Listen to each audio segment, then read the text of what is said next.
Good morning students. Child health nursing subject में जो पिछला वीडियो हमने देखा था वो बिहेवियरल प्रॉब्लम्स ऑफ चाइल्डहुड था। आज हम बिहेवियरल प्रॉब्लम्स ऑफ चाइल्डहुड में दूसरे कुछ डिसऑर्डर्स पढ़ेंगे।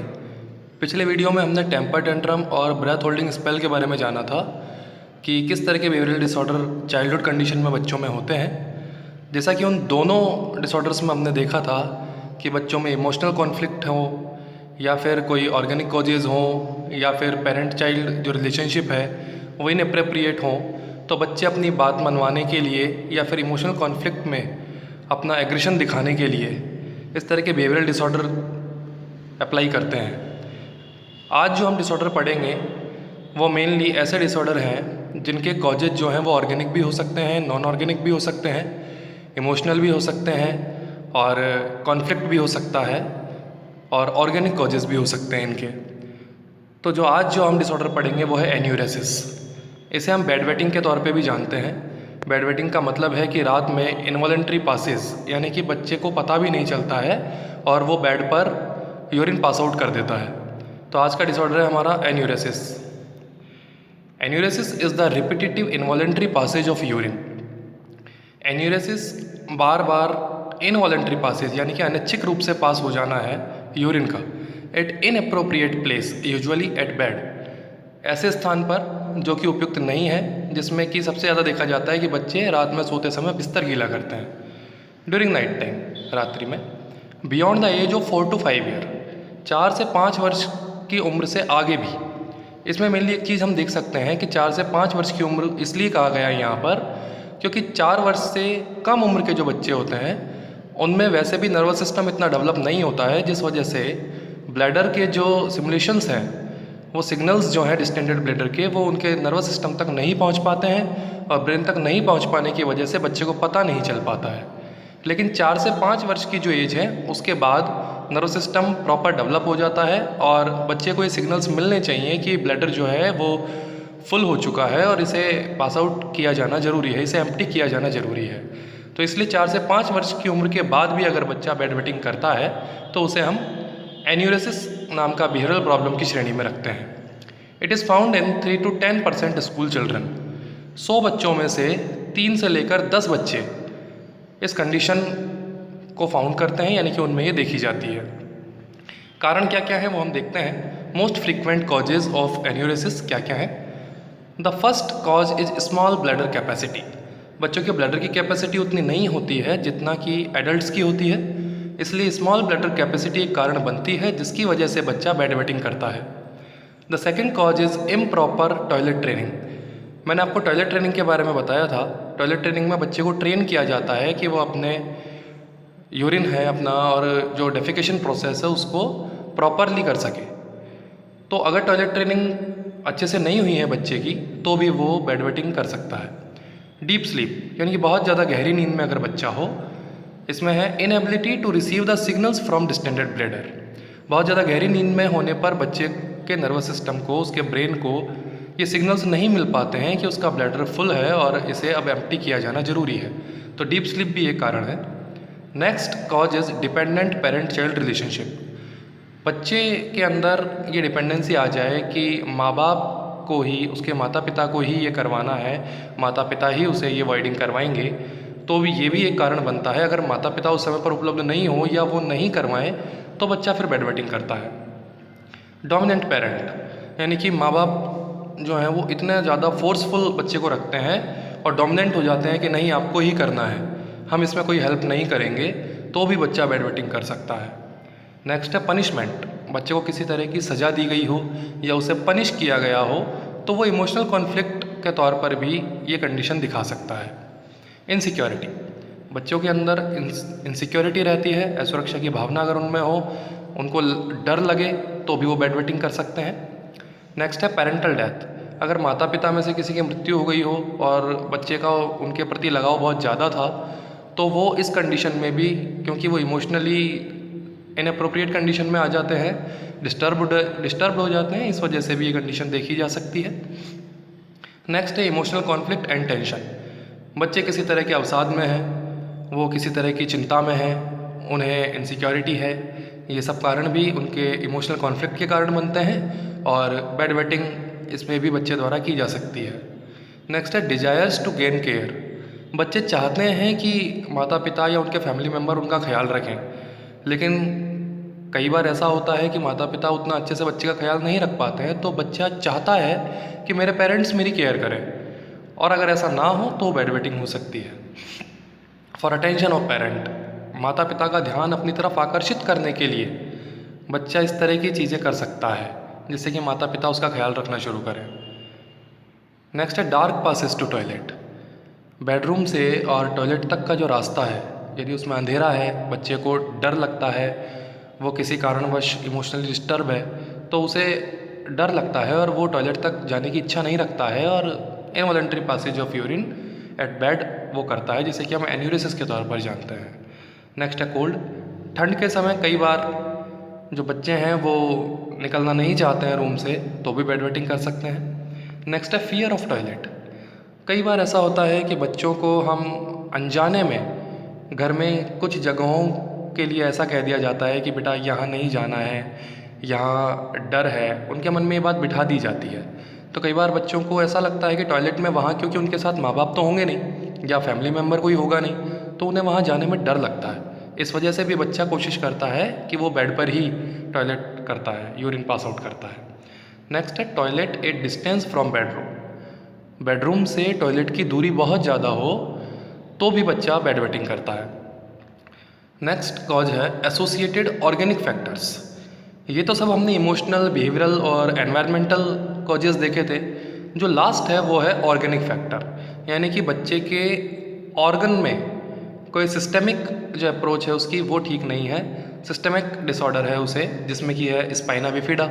स्पाइना बिफिडा में मेनली वर्टिब्रल कॉलम फ्यूज नहीं हो पाती है स्पाइन से, इस वजह से जो ब्लैडर है उसके सिग्नल्स बच्चे के ब्रेन तक नहीं जा पाते हैं, जिस वजह से भी बच्चा वॉइडिंग करता है बेड पर। एक है इसमें न्यूरोजेनिक ब्लैडर, वही ब्लैडर के सिग्नल्स ब्रेन तक ठीक से नहीं पहुंच पाना, जिससे कि बच्चे को ये पता नहीं चल पाना कि उसे यूरिन पास आउट करना चाहिए या नहीं। And the next one is scissor disorder. Scissor disorder भी ब्रेन से कनेक्ट होते हैं, नर्वस सिस्टम जो है उनका वो फुली डेवलप नहीं है, सीजर्स हैं, कन्वल्जन्स हैं, तो उस कंडीशन में भी बच्चा बेड वेटिंग कर सकता है। ये सारे जो कॉजेज़ हैं ये एन्यूरिसिस का कारण बनते हैं। बच्चा अनिच्छिक रूप से अपना बिस्तर गीला कर सकता है। नेक्स्ट जो पॉइंट हम देखेंगे वो है टाइप्स ऑफ एन्यूरेसिस।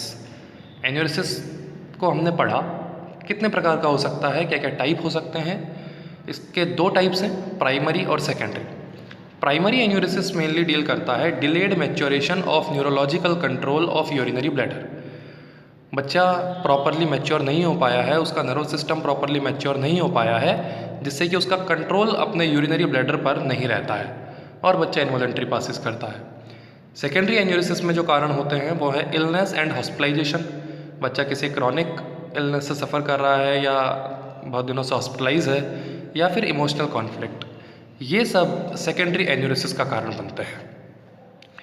किस तरह से मैनेजमेंट किया जाए, क्या प्रबंधन होना चाहिए, मैनेजमेंट में हम देखेंगे कि किस तरह से बच्चों को हम एन्यूरेसिस से प्रिवेंट कर सकते हैं, किस तरह से ड्राई नाइट्स बच्चे के लिए हम अरेंज कर सकते हैं।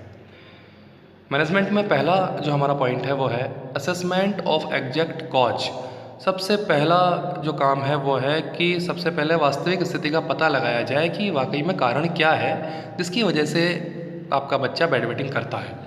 उसमें हमें मेनली देखनी होगी हिस्ट्री, क्या हिस्ट्री है। हिस्ट्री से हमें ये पता चलेगा कि क्या बच्चे को कोई कॉन्फ्लिक्ट है, किसी तरह से वो इमोशनल डेप्रिवेशन का शिकार है या उसे कोई फोबिया है।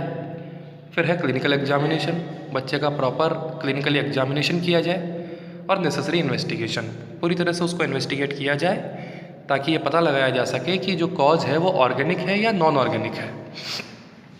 Organic causes are managed with specific treatment.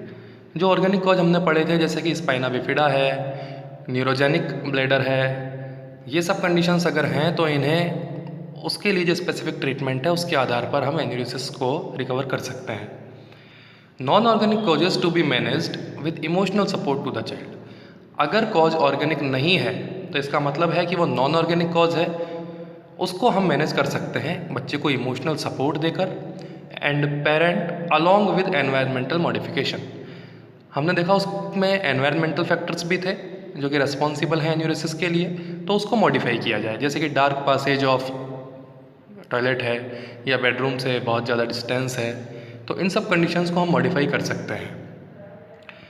Restriction of fluid after dinner, सोने से पहले जब बच्चा बेड रूम में जा रहा है, बेड पर जा रहा है, उससे पहले कोशिश करें कि कम से कम फ्लूइड्स दें ताकि यूरिन पास आउट करने की या फिर ब्लैडर के फुल होने के चांसेस कम हो सकें। ये भी एक हम मैनेजमेंट कर सकते हैं। अवॉइडिंग बिफोर बेड टाइम, जैसे ही बच्चा सोने जा रहा है हम उसे एक बार पहले यूरिन पास आउट करवाएं। अवॉइडिंग का मतलब है यूरिन पास आउट करवाना, तो इससे भी हमें मदद मिल सकती है कि बच्चा ड्राई नाइट्स रख सकेगा। नेक्स्ट है arising the child to world, बच्चे को हम उठाएं, सोते हुए बच्चे को, क्योंकि हमने देखा था कि डीप स्लीप भी एक कारण बनता है, तो हम बच्चे को उठाएं वंस और ट्वाइस, रात भर में 1 या 2 बार बच्चे को उठाया जाए। 3 to 4 आवर्स लेटर, 3 से 4 घंटे के गैप में बच्चे को 1 या 2 बार उठाकर हम खुद ही बच्चे को वाइडिंग करवाएं, उसको प्रोत्साहित करें, इससे भी ड्राई नाइट्स देखने को मिल सकती हैं। The next is interruption of sleep before the time of bed wetting. इसमें माता पिता की भूमिका बहुत अहम है, क्योंकि माता पिता ऑब्जर्व कर सकते हैं कि क्या एक निश्चित समय है जब आपका बच्चा बेड वेटिंग करता है। तो यदि आपको ये पता चल जाता है कि बच्चा इस निश्चित समय पर बेड वेटिंग करता है, तो उससे पहले ही उसकी स्लीप को इंटरप्ट किया जाए, उसे उठा दिया जाए। तो ये भी एक मैनेजमेंट बन सकता है कि बच्चा यूरिन पास आउट नहीं करेगा। नेक्स्ट है parent should encourage and reward the child for dry nights. इन सब चीज़ों को करने के बाद जैसे ही आपका बच्चा इनवॉलंटरी पासेस नहीं करता है या बिस्तर गीला नहीं करता है, तो बच्चे को प्रोत्साहित किया जाए, बच्चे को चीयर अप किया जाए और बच्चे को रिवॉर्ड दिया जाए। उसकी हर एक ड्राई नाइट के लिए बच्चे को आप प्रोत्साहित कीजिए, उसके लिए कुछ ना कुछ रिवॉर्ड रखिए। अगर उसे कोई चीज़ पसंद है तो उसे वो ला कर दें, बच्चा प्रोत्साहित होगा और कोशिश करेगा खुद भी कि वो एन्यूरेसिस की कंडीशन से अपने आप को रिकवर कर सके, वो खुद कोशिश करने लगेगा। इसलिए इनकरेजमेंट और रिवॉर्ड बहुत ज़रूरी है। Punishment and criticism may lead to frustration of the child. देखिए कई बार ऐसा देखा है हमने, बिहेवियरल प्रॉब्लम्स जितने भी पढ़े थे उसमें माता पिता का एंग्शियस होना थोड़ा सा लाजमी है, क्योंकि जब ऐसी कंडीशन माँ बाप देखते हैं तो वो चिंतित हो जाते हैं। कई बार ये चिंता उनके अंदर बच्चे को पनिश करने का कारण भी बन सकती है, क्योंकि आप बहुत मेहनत कर रहे हैं लेकिन बच्चे ने आज फिर से अगर बेड वेटिंग किया है तो हो सकता है आप चिल्ला जाएं बच्चे पर। तो ये चीज़ें जो हैं वो बच्चे को और ज़्यादा फ्रस्ट्रेट करेंगी।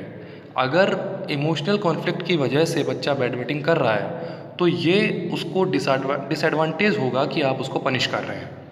साथ में क्रिटिसिज्म, बच्चे को कभी क्रिटिसाइज़ नहीं करना है। बच्चे को हमेशा ये मानकर चलना है कि वो बच्चा है, शायद उसे अभी इतनी समझ नहीं है, बच्चा अभी इतना मैच्योर नहीं है, तो इस बात को समझना है। आप उसे क्रिटिसाइज़ ना करें ताकि उसका जो इमोशनल कॉन्फ्लिक्ट है उसे हम रिकवर कर सकें और बेड वेटिंग की समस्या को हम रिजॉल्व कर सकें। The last is change the home environment to remove the environmental cause. Environmental causes में जितने भी हमने देखे थे, चाहे वो डार्क पासेज हो, चाहे वो बेडरूम से टॉयलेट के बीच में बहुत ज़्यादा डिस्टेंस हो, चाहे वो टॉयलेट में अंधेरा हो, चाहे उसे वहाँ डर लगता हो, इन सब कारणों को हटाने के लिए हम एनवायरमेंटल मॉडिफिकेशन कर सकते हैं। चेंज करिए, अपने घर का वातावरण चेंज करिए। ये आज हमने देखा कि एन्यूरेसिस किस तरह की समस्या है, कौन कौन से कारण हैं, कारणों का पता लगाएं, कारण के आधार पर उसका मैनेजमेंट देखें और इस तरह से हम बच्चे को ड्राई नाइट्स के लिए प्रोत्साहित कर सकते हैं। थैंक्स।